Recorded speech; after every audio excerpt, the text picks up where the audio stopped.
I have been writing for about 17 years. Since 2008. And this one is a book of short stories. David Walliams sold 50 million children's books and became one of Britain's most loved entertainers. Then one leaked conversation changed everything. What audiences heard in 2022 shocked the nation and ended his decade on Britain's Got Talent. But those crude comments were nothing compared to what he'd been hiding since childhood. Multiple suicide attempts, family secrets, and a pain that started when he was barely old enough to understand it. The real story of David Walliams isn't about fame or scandal. It's about a man who spent his entire life fighting to survive his own mind. David Walliams was born on August 20, 1971 in Merton, London. His father, Peter, worked for London Transport and made about $8,000 a year. His mother, Kathleen, was a hospital lab worker making $5,200 a year. They lived in a tiny two-bedroom house in Banstead, Surrey. It was only worth around $18,000 back then. From the outside, their life looked normal. But inside that house, 4-year-old David would lock himself in the bathroom for hours talking in funny voices he heard on TV. His mom once said she found him having full conversations with imaginary people, each one with a different voice. What nobody knew then was that he was already dealing with sadness and anxiety even as a child. When he was 7, David joined the Sea Scouts.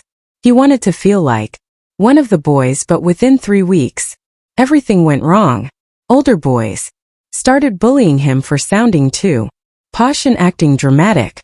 That summer, during a scout camp on Brownsea Island, things got truly terrifying. One night, David was found hanging by his neckerchief from a tree. The scout leader said it was an accident, but later David admitted he had tried to end his life. He didn't want to live anymore. The adults didn't tell the truth. His parents were told he had fallen. That moment marked the beginning of a lifelong battle inside his mind. He became one of the youngest known kids in the UK to try suicide while in the Scouts. By age 10, David had collected 47 comedy albums. He spent his entire 200 weekly allowance at charity shops buying them. He memorized every word of Monty Python and Rowan Atkinson routines. His mom once found him at 2 in the morning performing an entire show to his mirror dressed in her clothes. That same year, doctors gave him imipramine, a type of antidepressant rarely given to kids back then. He said he would wear headphones for 8 hours a day just to drown out the dark thoughts. The school. His grades dropped fast. Within 6 months, he went from getting A's to D's. He was choosing laughter over everything else. In 1982, David joined Reigate Grammar School. But instead of feeling accepted, he was attacked almost immediately. Within the first term, he ended up in the hospital twice. Once for a broken nose and once after being locked in a cupboard for hours. His classmates called him Coco, making fun of how he moved and talked. His weight dropped from 6 stone to just 4 stone 8 pounds in 1 year. His English teacher kept notes of how he'd show up with bruises, claiming he fell down the stairs.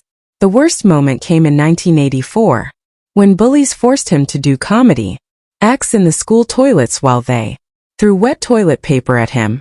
Still in drama class, he got top marks.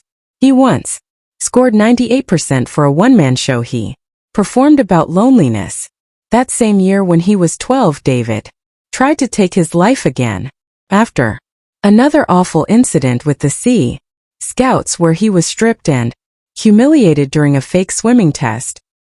He went home and tried to hang himself using his school tie. His mother found him unconscious. It was 7:43 p.m. when the ambulance arrived. He had been out cold for about 3 minutes.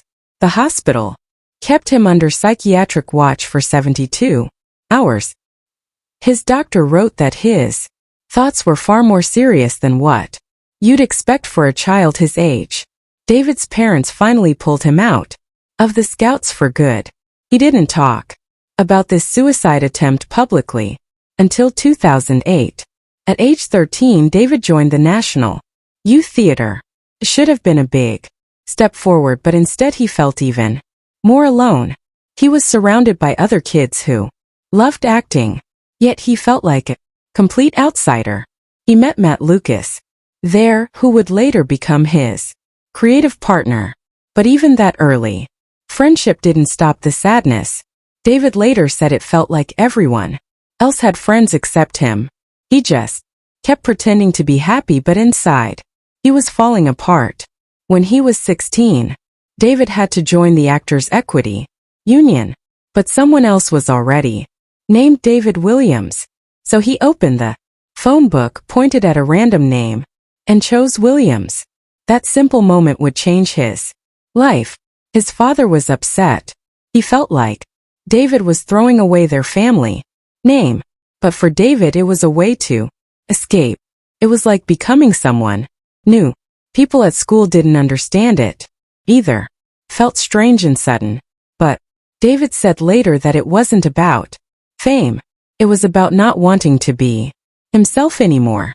In 1989, David started studying drama at the University of Bristol. That winter, he had a breakdown. He went back home for Christmas and overdosed on pills in his childhood bedroom. His mother found him lying still. She rushed him to the hospital, crying the whole way. He survived, but barely. He later said that his mom's love saved him.